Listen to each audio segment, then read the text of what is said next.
conversation between Bob Wills, who is a foreign student advisor at a language school, and Angela Tung, who is a student, and complete the form. First, you have some time to look at questions 1 to 8 on the form now.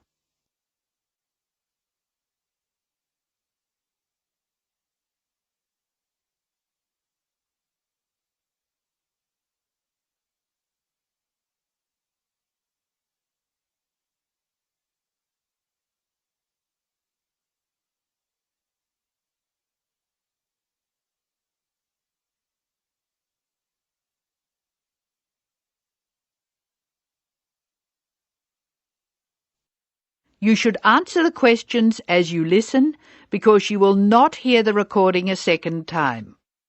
Now listen carefully and answer questions 1 to 8.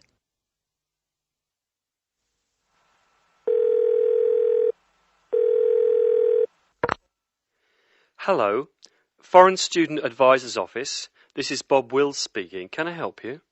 It's Angela Tung here, Bob. I'd like to make a request for special leave. Can I do that over the phone? Hello, Angela. You can make that request by phone, but I'll have to fill the form out. Let me get the special leave form. OK, here it is. Tell me your student number, please. It's H for Harry, 5712. H5712. OK. What's your address, Angela? I live at 10 Bridge Street, Tamworth. 10 Bridge Street, Tamworth. And your phone number? The telephone number's 810675. Thanks. What course are you doing? I'm in the writing class. Writing. Who's your teacher this term? Mrs. Green. She spells her name like the colour. Thanks. When does your student visa expire? Let me look. July 15. July 15. OK. Which term do you want to take leave? Do you want dates? First, I have to write a term number. When do you want to take leave? In term 1. OK. Term 1. Now, can you tell me what are the exact dates? I'd like to be away May 31 to June 4. OK, I've got that. You'll miss 4 working days between May 31 and June 4. Is that right? Only 3? I'll be away over a weekend. I'll be back at my classes on June 5, so that's 3 days away. Look at questions 9 to 12.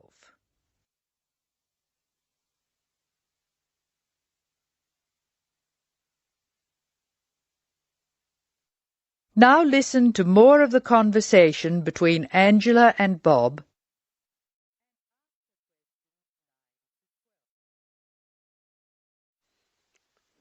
Why do you want to take leave, Angela? I'm going to visit my Aunt May. She's my mother's sister. She and her husband are my guardians while I'm here. Where do they live? About 50 kilometres from here, near Armidale. Do you have to take so long if they live nearby? My mother is coming with me. She's come for a holiday, so she wants to have some time with May. And I want to spend some time with my mother too. Aren't you going home soon? I've applied to extend my time here. I expect to go home in 12 months. That is the end of part 1. You now have half a minute to check your answers.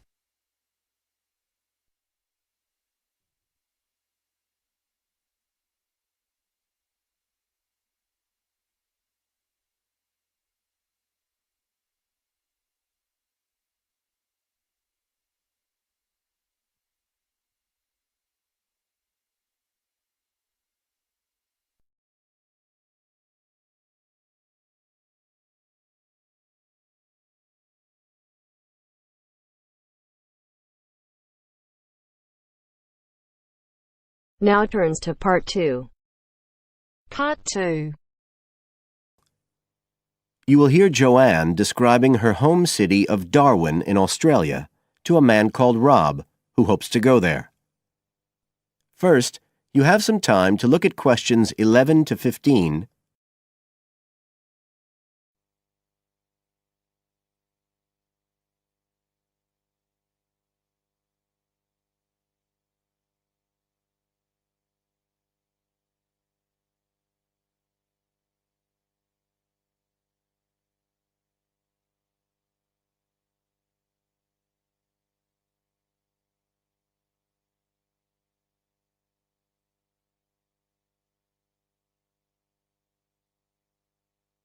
Now listen carefully and answer questions 11 to 15. Joanne? Hi, you must be Rob. Nice to meet you.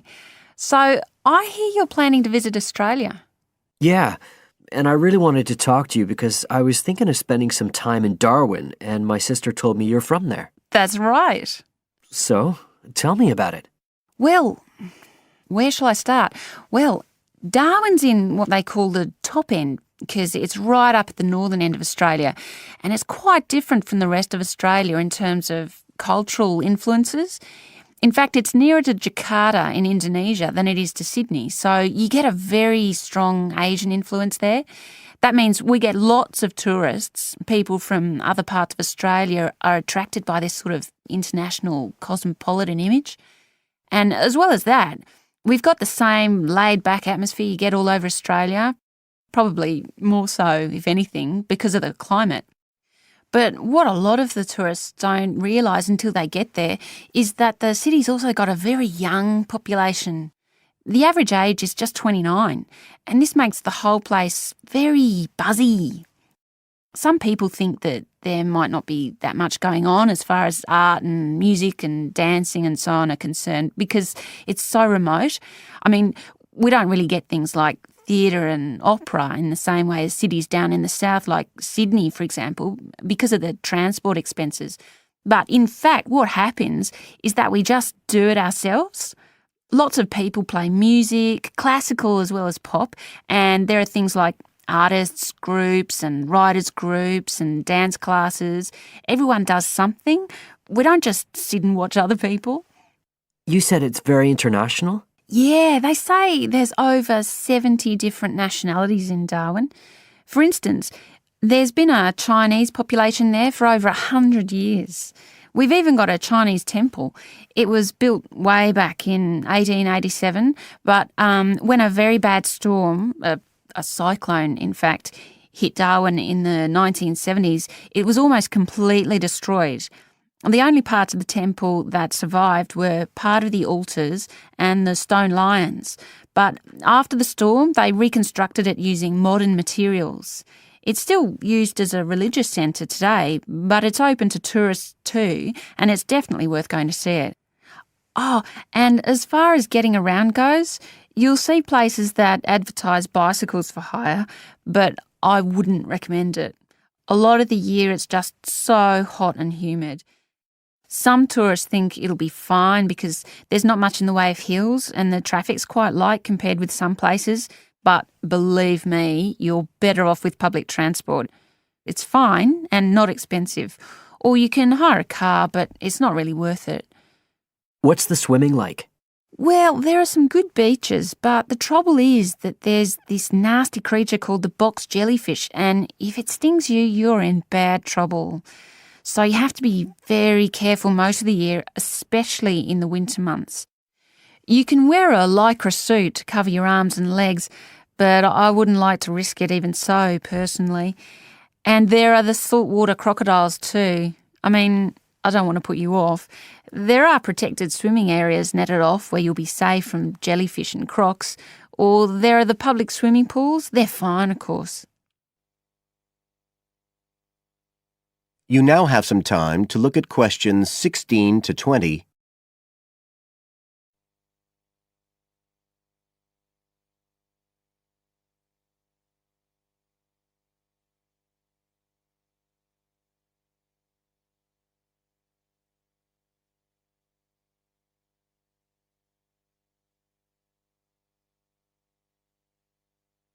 Now listen and answer questions 16 to 20. So which places would you specially recommend? Well, one of the most popular attractions is called Aquascene. What happens is every day at high tide, hundreds of fish come in from the sea, all different sorts, including some really big deep sea fish. And some of them will even take food from your hand. It's right in the middle of town at the end of the esplanade. It's not free. I think you have to pay about $5, but it's definitely something you have to experience. Then, of course, Darwin has a great range of food.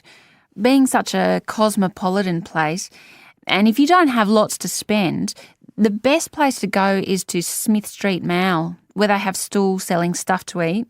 There's all sorts of different things, including Southeast Asian dishes, which I really like. You'd think there'd be plenty of fresh fish in Darwin, as it's on the coast, but in fact, because of the climate, it mostly gets frozen straight away. But you can get fresh fish in the restaurants on Cullen Bay Marina. It's a nice place to go for a special meal, and they have some good shops in that area too. What else? Well, there's the Botanic Garden. It's over 100 years old and there's lots to see. An orchid farm, rainforest, a collection of palm trees, a wetlands area. You can easily spend an afternoon there. That's at Fanny Bay, a couple of kilometres out to the north. Then, if you've got any energy left in the evening, the place to go is Mitchell Street. That's where it all happens as far as clubs and music and things are concerned. You'll bump into lots of my friends there. Talking of friends, why don't I give you some email addresses? I'm sure they wouldn't mind.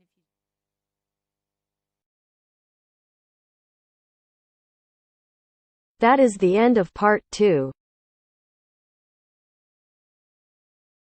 You now have half a minute to check your answers.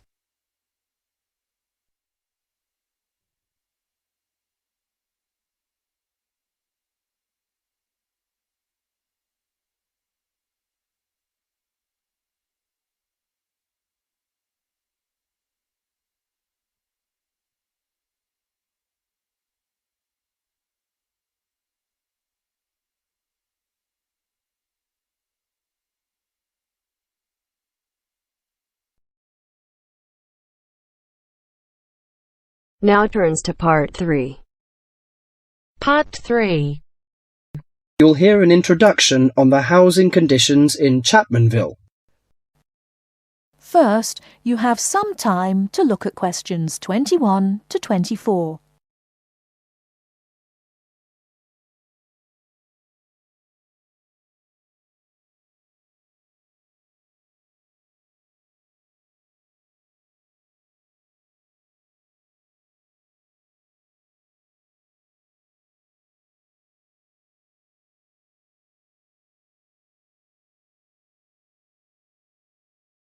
Now, listen carefully and answer questions 21 to 24.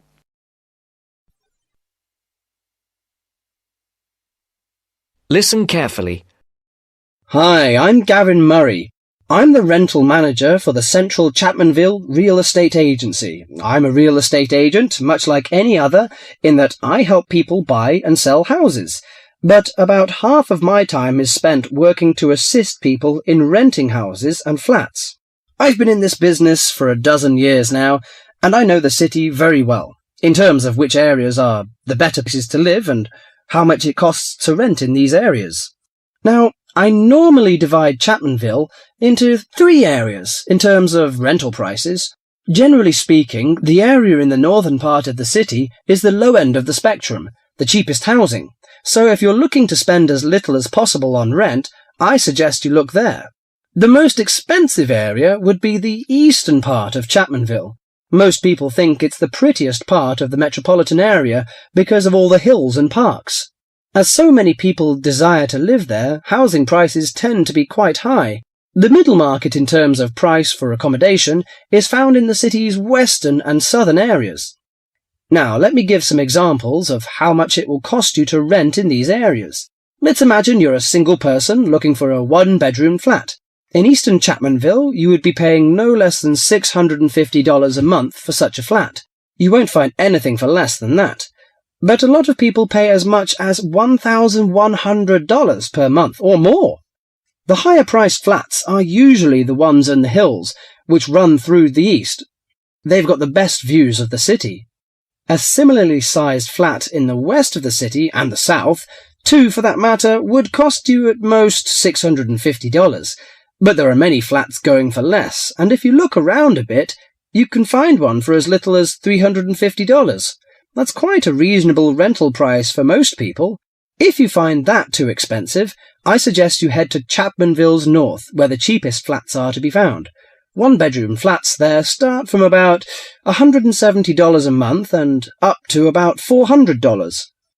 Now, for those of you who want something bigger, you'll have to be prepared to pay about double those prices for a small 2- or 3-bedroom house.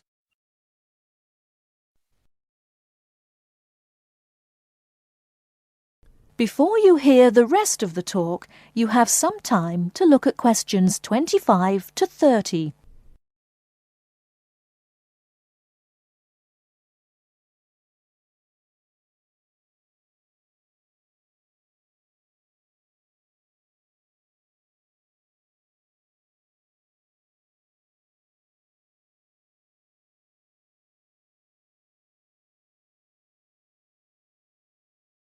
Now listen and answer questions 25 to 30. For those of you who want something bigger, you'll have to be prepared to pay about double those prices for a small 2- or 3-bedroom house. That goes for any of the areas I mentioned. Okay, so much for prices. What are the advantages and disadvantages of these areas? Well, I told you that the eastern part of Chapmanville is the prettiest. There are lots of parks and lots of trees all around there. Oh, I should mention that the only public transport in the east is the bus. There aren't any trains, so it's not that convenient, as you can imagine, even though it's richer part of the city. In the south, you've also got the river, but you won't find too many parks there, because of all the factories alongside the river. In fact, there's quite a bit of industry in the south, which makes it a less desirable place to live. Still, the south is convenient because of public transport. The south has very good train services to the city centre, as well as buses, and that's why a lot of people choose to live there. I said earlier that western and southern parts of Chapmanville are about the same in terms of the price you pay for accommodation. They also have the same sort of public transport services, but the two areas are quite different in other ways. The west is next to the bay, so it's quite attractive in that sense, but there are a couple of problems with the west. One is that the bay is polluted, so polluted in fact that you wouldn't want to swim there. I used to take my family there about 10 years ago, but now I wouldn't go near it. The other disadvantage of the west is that it is where the airport is, the Chapmanville International Airport. The noise can be quite annoying. Lastly, the north. In northern Chapmanville, as I said before, housing is cheap, quite cheap in fact, but you pay in other ways. For example, the area is very low and made up entirely of wetlands. It's beautiful in a way, but it attracts an incredible amount of insects for most of the year. The mosquitoes there are really bad. This makes things quite unpleasant, and so few people have any real wish to live there. But if money's a problem, that's the place to go. Just bring your insect repellent. Let me finish by again welcoming you all to Chapmanville and wishing you good luck in finding accommodation and settling down in whichever part of the city which suits you best.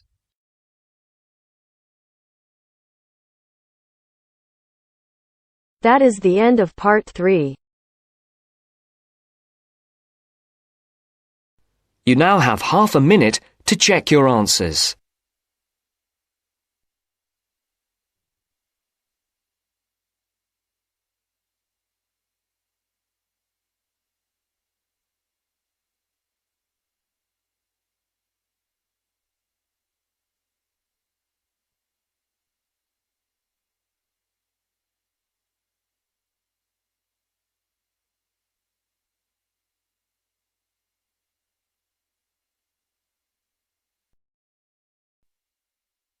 Now turns to part 4. Part 4. You are going to hear a lecture on ecology.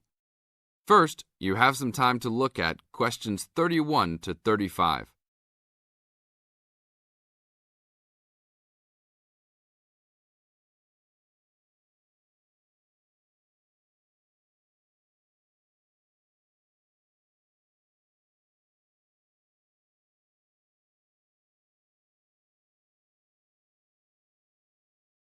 Now listen to the tape and answer the questions.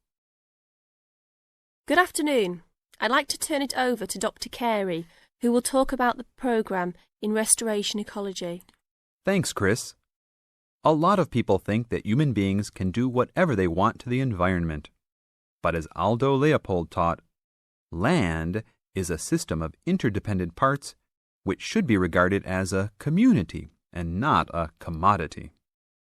Well, that idea has influenced what we teach here in our program, where students come from all over the world to learn about restoring native plant communities back into an ecologically natural state. This field is therefore a combination of formal science with practical applications, and that is quite attractive to many people. We have students, for example, from many different nations who come just to take part in this unique program. Our location is also quite unique. We have the world's oldest restored native plant community in Curtis Prairie at the Wisconsin Arboretum. Some say that this is proof that the science of restoration ecology was birthed in Wisconsin. Well, that may be oversimplified, but our reputation is strong. But students don't have to study prairies only. One student, Edmund Mukala from the Congo, came to study restoring ancient wetlands in the Congo using knowledge gained from historic samples of the soil seed bank. Not all the seeds survived, but some can remain dormant for many years. Mr. Mukala wanted to find out what type of community would be most similar to that ancient seed bank. He has recently returned to the Congo and is now cooperating with the government to implement his findings.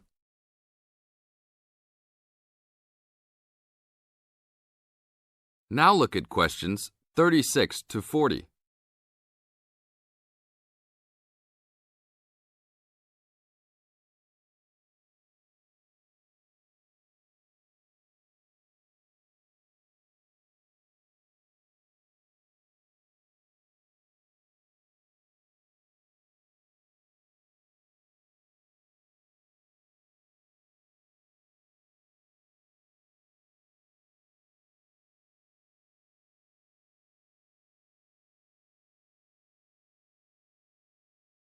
As the talk continues, answer questions 36 to 40.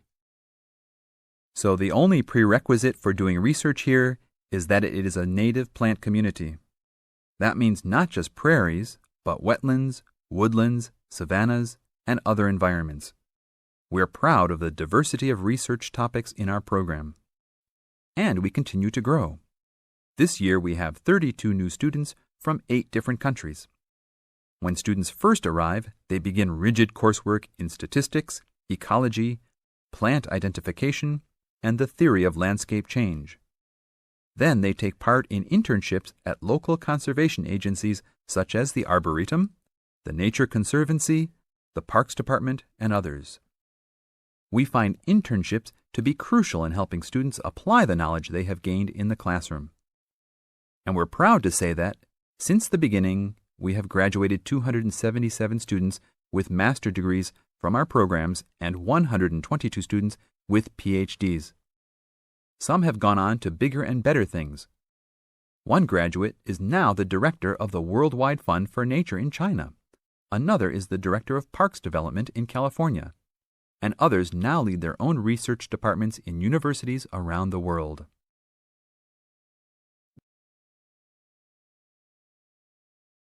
That is the end of part 4. You now have half a minute to check your answers.